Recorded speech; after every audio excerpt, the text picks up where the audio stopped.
Let's skip from there to the economy. Now, for most of us, COVID-19 is a bane of our existence right now, but for Indigenous leader Warren Mundine, he thinks the pandemic presents an opportunity for Indigenous communities and Australia as a whole. He argues it's an opportunity for Scott Morrison to take radical action on behalf of Aboriginal Australia, including regional economic development, welfare reform, so targeted action to move people from welfare to work. Stephen Conroy, we've tried so many different models over so many decades and we still haven't got this right.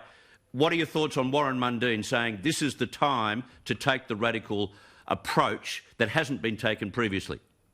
I can't imagine the Prime Minister's going to take any more notice of Warren Mundine than the people of Gilmore did.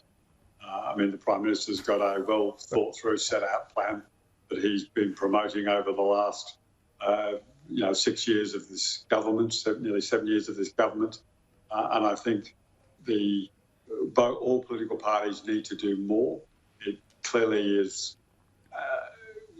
the parliaments of Australia have failed in many respects.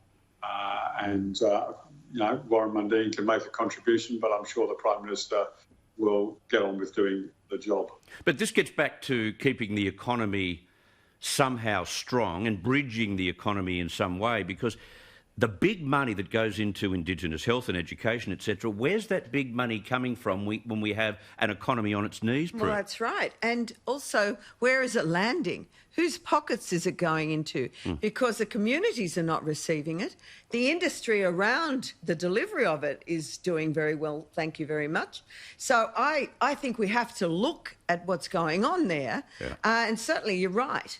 Where is the money going to come from? Because everything, we're going to have to look at every sector where we're allocating money and really review it before we can say, here's some more billions of dollars, which could be pissed up against the wall. Correct. Which means we could go backwards once again in terms of Indigenous health and education, which needs to be nailed.